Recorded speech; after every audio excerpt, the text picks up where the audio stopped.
Hey guys, we are back with another commentary for, this time Neltharus this time around. We have a 20 timed fort, entangling plus bolstering, I think were the affixes. Yeah. We are running the Feral Druid, we are running the Fury Warrior, and of course one little Piss Dragon, and a Resto Druid. This comp ended up being pretty strong in this place, but I really want to walk through what we did right, what we did wrong, what we were kind of thinking throughout the run, and any kind of mistakes we made, as well as my general thought process when it comes to when I'm using CDs or what we're prioritizing when it comes to kicks or stuns or whatever it might be. So hopefully this is going to be useful. Yeah, I guess the key's starting, so we'll talk about it. The first pull is really scary, and we're going to commit Lust to it. You don't need to commit Lust on Tyrannical weeks, but on Fort weeks, this pull kind of is Giga Chad. So double Warden. These guys do a frontal, and they kind of slap the tank a little bit with big melees, and we're going to be pulling 2 Spine Crushers, which also do a lot of tank damage. So we're going to be committing Weapons of Order early, followed by Dampen Hard, and we're also going to be Fort Brewing. And the reason that we're kind of committing all these cooldowns with Lust is to make sure that we're able to stay alive, but also I want my Resto Druid to feel comfortable getting everything that she needs to do set up before I start taking a absolute tremendous amount of damage, which will happen soon as like these bolstering happens. These stacks start gaining. The little elemental guys give bolstering stacks, which is kind of unfortunate. So you want to try to prioritize as a DPS or even as a tank when you're doing damage here is prioritize the Wardens and the Spine Crushers. Facing the frontals at the edge here gives our DPS the most amount of room, and then as soon as the Warden dies, we are going to be chaining. These Maguses need to be focused. They cast the Magma Conflag is going to do a ton of damage to your DPS, and then of course the Molten Core will get casted at an elemental. If that cast gets off, it's probably a wipe. And that's where I see a lot of groups fail, is that they either overlap kicks or they just don't kick at all. If that goes off, it's a healer. It's a healer's problem, but it's also your group's gonna die in the next 5 seconds kind of problem. If there's no elemental like little rock cores in the pull, they won't cast Molten Core, so they're not as dangerous. But then we're gonna have another pull here. So we have the star marked Magus plus 3 Rock Boys. I think we're gonna get a Blood Elf Purge here, maybe. Or did I do it on the last? I think I did it on the last pull actually. We get the Purge there. Magma Conflag once again goes on our Feral Druid, and now we're just going into a general kick rotation. I'll kick first as the tank. I don't remember who kicks next. I think we typically have our Warrior followed by our Feral Druid, and then our Hunter is kind of on, not Hunter, sorry. Our Piss Dragon is on backup. Once the star marked ad goes down, this pull becomes very, very easy. These Plunderers are pretty tame. All they really do is throw swirls at the ground, so all you have to do is sidestep them. The Elemental Core is really just melee, and they're only dangerous once that cast gets off Molten Core. But if Molten Core never goes off, it's never a problem. And now we are heading into this last pull. Again, one more Magus we need to watch out for. We open with the Rake. I'm sitting on a couple of my defensives now. As you can see, I'm still sitting on Dampen. I have Weapons of Order. I'm going to pop that here because, again, it is Fort Week. We're trying to get this down efficiently, and we don't need to save it for boss because boss should be a cakewalk. Saving Dampen, though, it looks like. I ran this last night pretty late, and it's... I should have watched this maybe before I started recording the commentary to take some mental notes, but...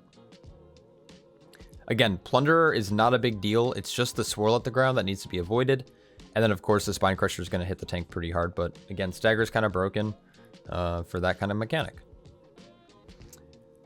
All right, so we're going in here with Dampen and Diffuse. And Fort Brew is going to be up in 8 seconds. We're going to lose our Purified Chi stacks, but that's kind of okay. This boss doesn't really hurt too much.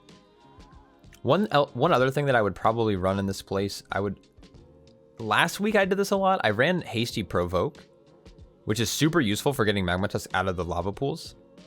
And to kind of like, not desync his spell queuing, but to like avoid his spell queuing problems. I hope they fix this boss because oftentimes what he'll do is every once in a while he'll charge.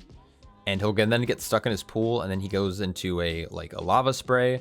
That was a really bad bait, by the way. Going all the way down the hallway there was kind of troll. This fight, honestly, on Fort Week isn't too bad. It's really on the healer to make sure that they're countering that the mutation, right? So every time the mutation happens, depending on the stacks, the dot will last longer. So we get a quick roll there just to make sure that the boss isn't going to follow us back through the magma pools. That's kind of really important for tanks. You want to chase the boss and avoid lava pools at the same time, or like the magma waves. Because when the boss is standing in lava, you going to get a damage increase. I don't really have a strat for tanking this guy. People have asked me why I don't tank him in the middle of the room. The reason I don't tank him in the middle of the room is because if you are in the middle of the room, your DPS will kind of gravitate towards the edge. And if your DPS are on the edge of the room, they're going to bait pools there. Therefore, he's going to charge into a wall, be in a pool, spell Q into lava spray like this, and probably kill someone. So I prefer our DPS to be in the middle of the room and keeping the boss kind of near the edge while giving a little bit of room. So yes, he'll charge across the pools that are in the center, but once he hits the wall, like, you're typically going to be safe. Our healer did go down there. She just got hit by a wave. Tiny mistake. It just clipped her foot. Her troll toes. I think she's actually playing Night Elf, but outside of that, little death there. It's not a big deal. We get a quick little touch of death, and then we're moving on. Not too shabby. This run is a little annoying, but luckily, as a Brewmaster at least, you can chi torpedo off the edge and get a very good distance, though I get rescued by our Piss Dragon.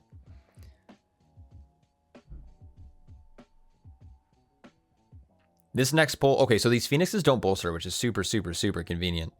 So we're going to kind of get a big pull going on here. We have 2 Hunters. Hunters, the only thing that's really scary, well, I guess they're bleed scary, but they throw a spear at players, and if you get hit by that swirl, you get stunned for the duration of the, or I guess as long as the spear is on you, and it does a ton of damage and will most likely kill you. It's a tiny little swirl. It's hard. I don't know if I have a good POV of it because I'm not in range, but it's pretty easy to dodge if you're paying attention.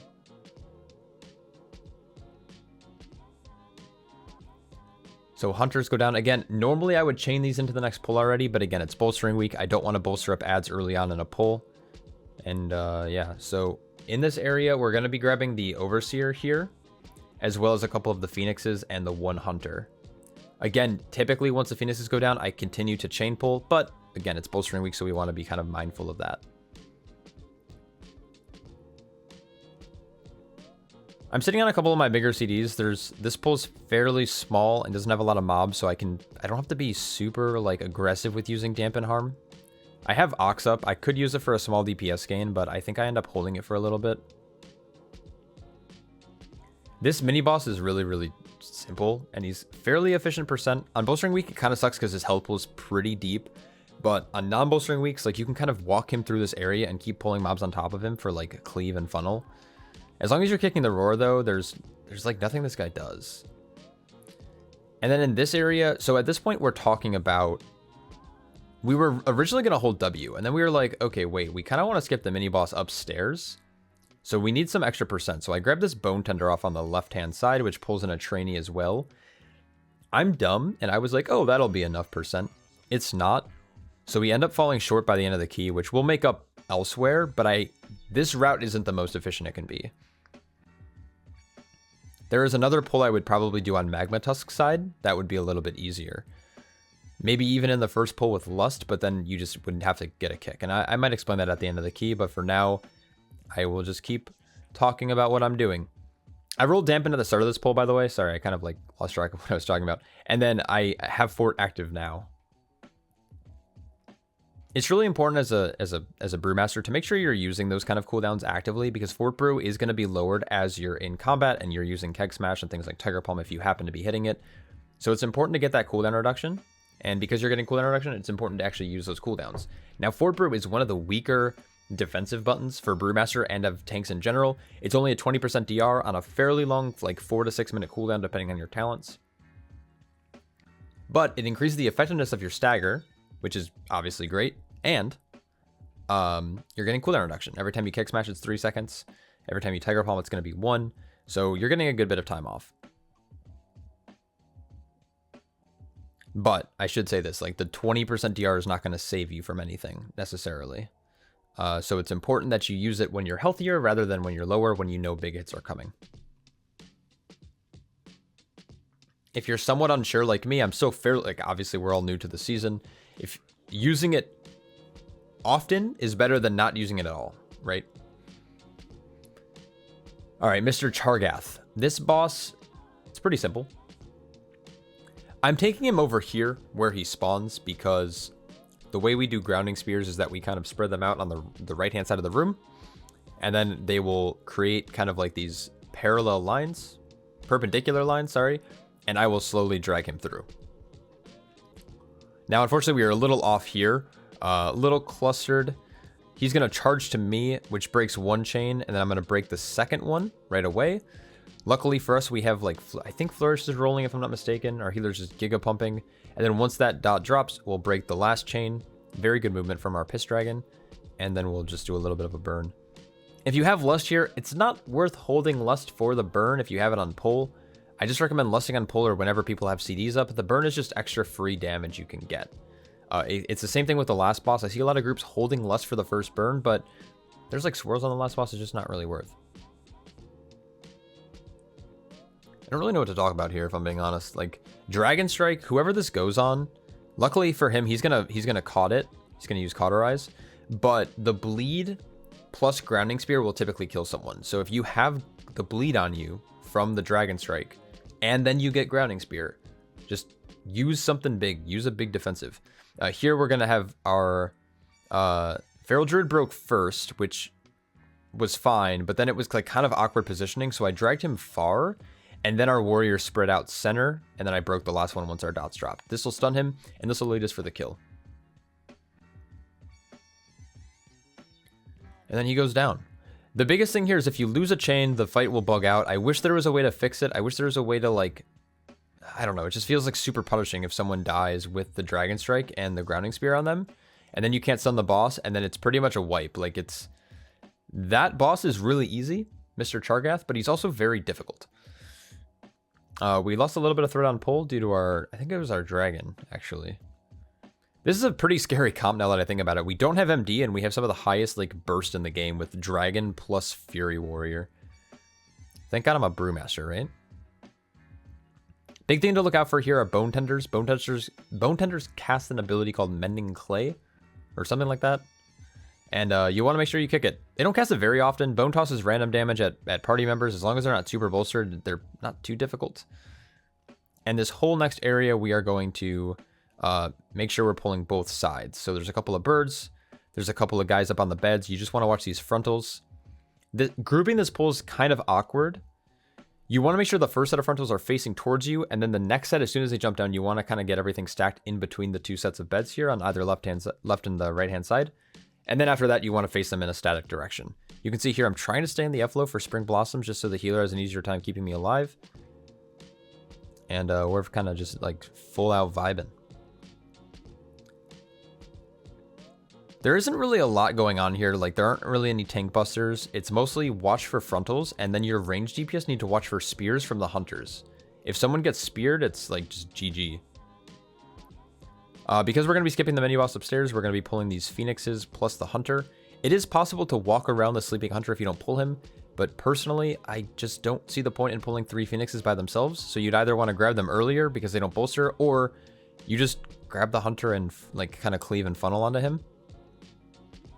So that Binding Spear right there is what we wanted to avoid. Luckily, we got the stun, but if you aren't going to stun it, just make sure you're not standing in this world.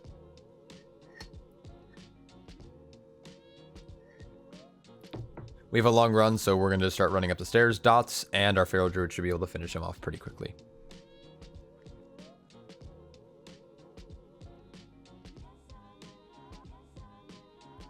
Long little trot up the stairs. Now, we do have Lust here, and we have most of our CDs. At least we have Dragon's Rage plus Fury Warrior stuff. Recklessness. Totally blanked on the ability. This is not the best place to tank them. I don't know why I tanked it here. Either I should have pulled them down further, or I should have pulled them to the top of the stairs. But tanking them right on the stairs makes it really awkward for entangling. It makes it awkward for the healers with LOS. So hindsight, don't tank them on the stairs. Big thing to watch out for here is Iron Torch. The Iron Torch is a cast call. It's like Dragon Bone Axe something. It applies a really nasty bleed, especially once they get bolstered. You want to make sure you are stopping that with a stun. It's not kickable, but you want to use a displacement. You want to use a stun, paralysis. Obviously, in our group, we have a couple of things like roar and whatnot. So we want to kind of keep an eye out for that. You'll see it pretty early here on these bone splitters. The Iron Torch just casts this mode of combustion. But, oh, wait, I'm talking about Bone Splitter. Sorry, yeah. So Dragon Bone Axe. Was I talking about the wrong mob? Yeah, sorry about that. They're the Bone Splitters, not the Iron Torches. The Iron Torch casts Mode of Combustion, which is dangerous, so you want to make sure you kick it. The Flares also cast Melt, which do a lot of damage, especially once they bolster. They're kind of like fodder for the most part, but this week you just want to make sure you're at least minimizing the cast that they get off. And yeah, that's pretty much it. This pull's fairly simple. I think we had less chaining in, maybe. All right, and now we are heading off. I ran this key earlier this week on, I think it was a 19 or an 18 in a pug.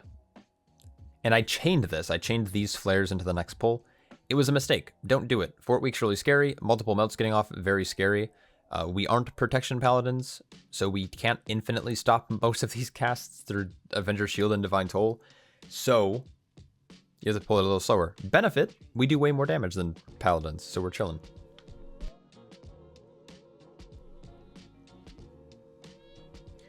Once this pull goes down, we're pretty much holding W at this point. We're going to go into this next pull. Double Iron Torch means we have double Mode of Combustion. We need to stop. The Blacksmith, I think, is immune to CC, but the Iron Torches are not. So feel free to use stuns on their frontals. You can use knocks there. We had a leg sweep to stop one of the frontals as well. I'm going to roll Dampen Harm here because these guys kind of slap the tank. So yeah, the big thing here is just making sure you are not dying to these auto attacks. As you can see, I have this nasty tank bleed on me, or tank buster. So I am just hard kiting here. Luckily, these mobs can be CC'd, so Ursul's Vortex kind of saves my life here. I could have Ring of Peace as well, but I was holding on to it just in case I needed it for some type of kick in the next pull. Going in here, we have to be a little bit careful about, again, the Bone Splitter is going to cast that Dragon Axe, which will apply a nasty bleed. Luckily, we open with a Rake on him.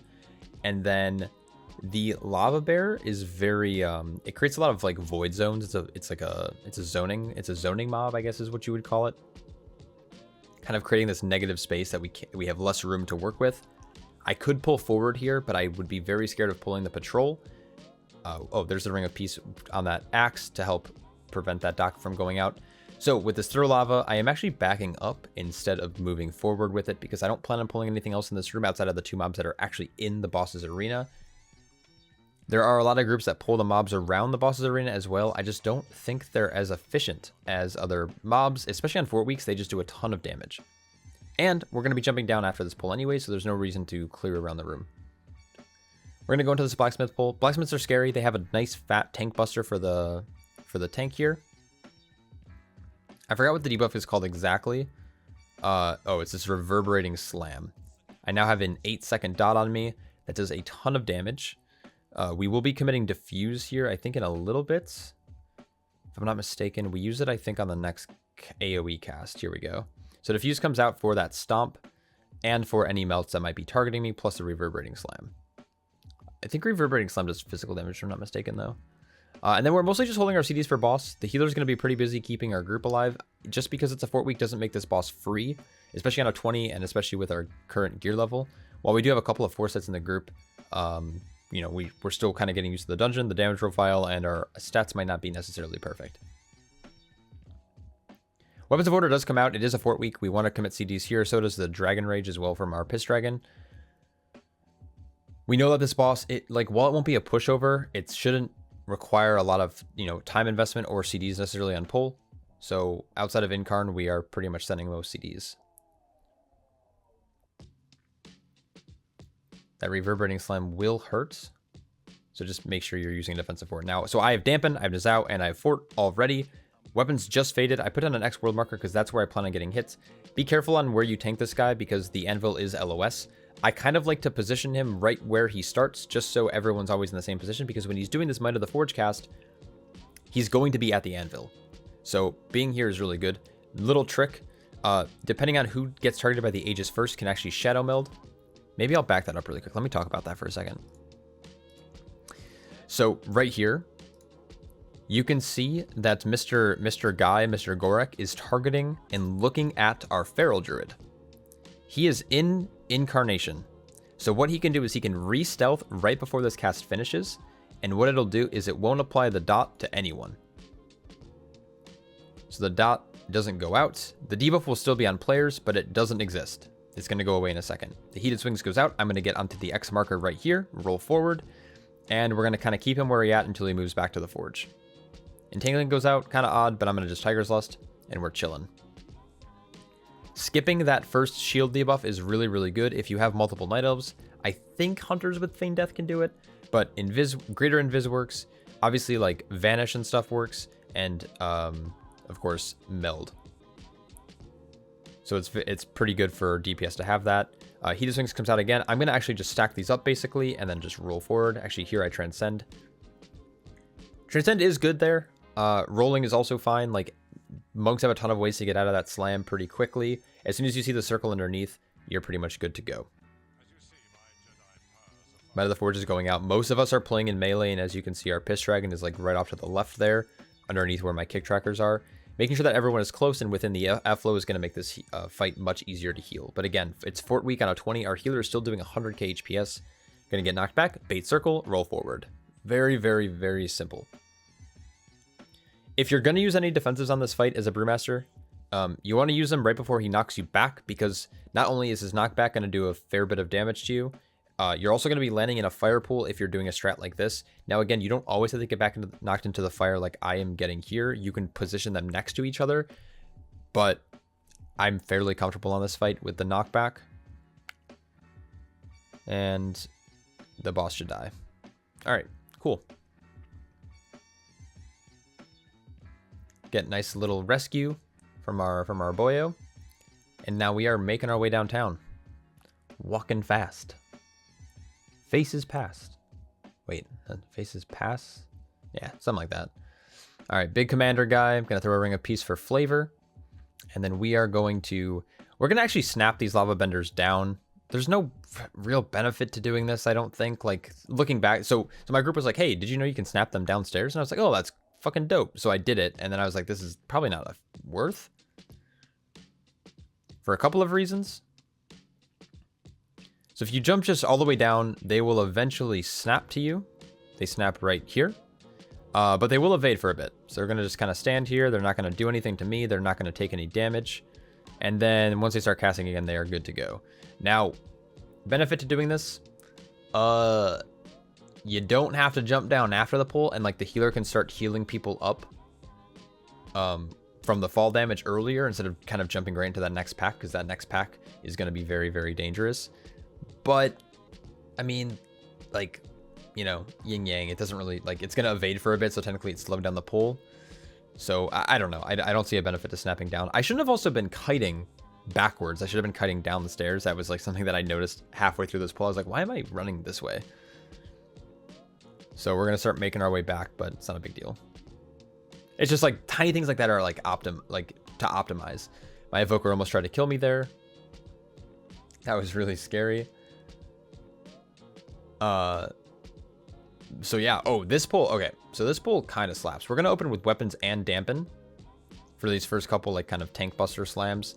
The big thing here is making sure you're aiming the Warden's frontals away from your group, and during this Candescent Tempest, you want to make sure you're kind of like running but strafing if any of the frontals face you at the same time.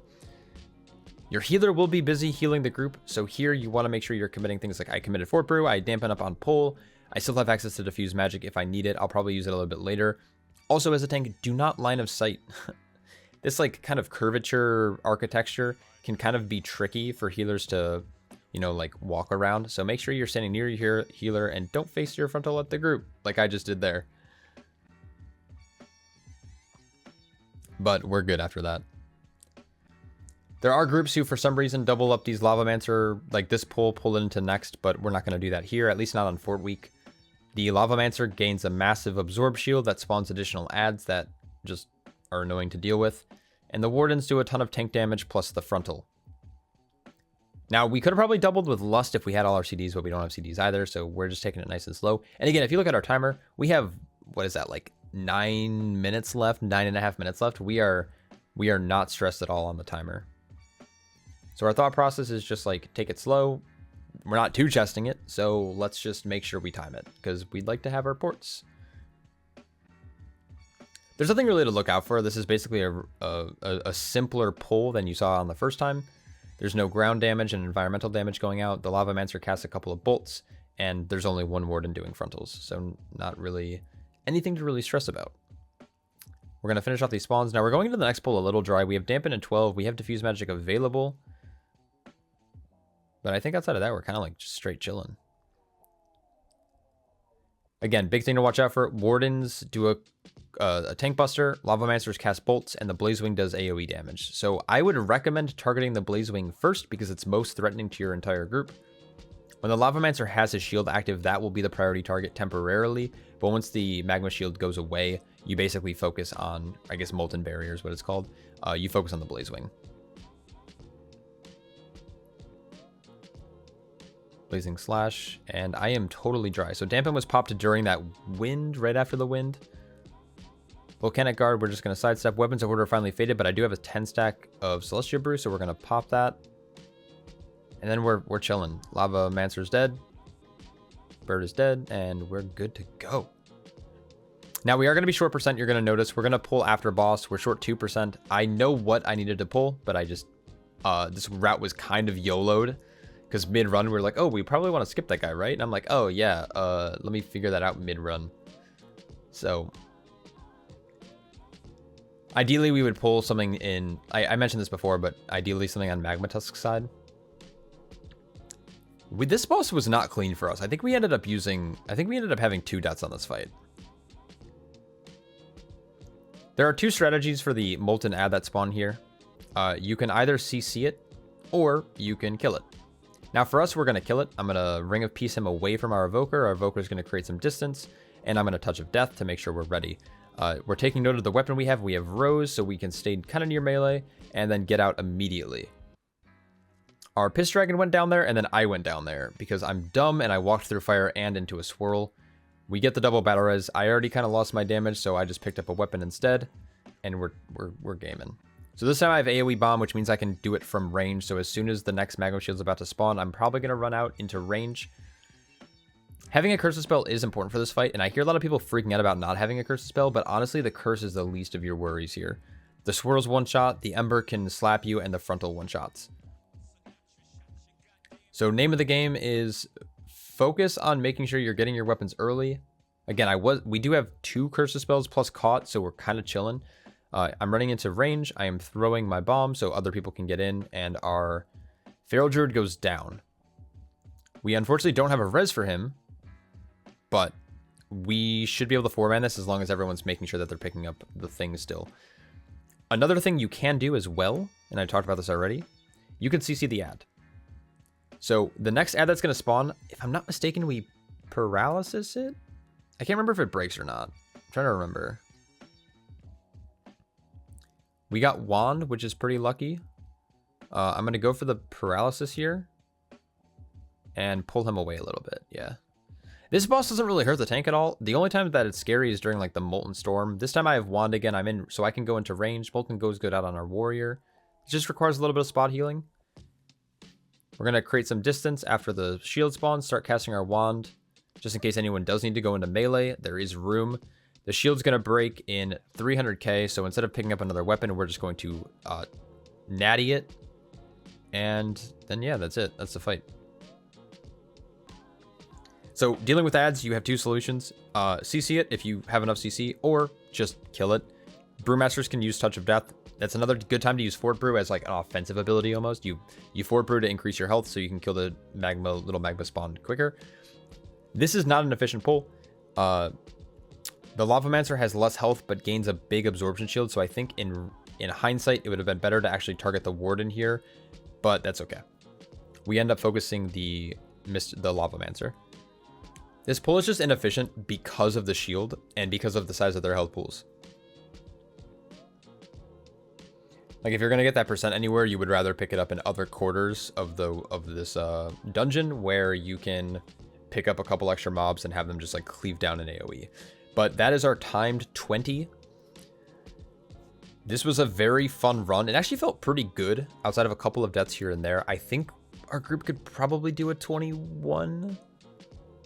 I hesitant in saying that because that's super scary, but yeah, I hope you guys enjoyed. I hope you guys learned something from this run. Sorry, it was a little... This one felt weird. This one felt weird to commentate because I didn't talk as much about defensives. The big thing is just using your defensive actively. There are certain pulls that really slap Oh, we just ported to VP. There are certain pulls that slap, like early on. The very first pull of the dungeon really hurts to tank. Some of the pulls around the blacksmith Gorek, Mr. Forgemaster, some of these pulls really slap. It's mostly the blacksmiths that you need to look out for. Make sure you're using defensives on these guys or kiting it out. Feel free to use like Ring of Peace to knock these iron torches away. There's nothing really else that I really need to kind of mention. I hope this video helps. Let me know in the comments below, and I will catch you guys all in the next one. Peace.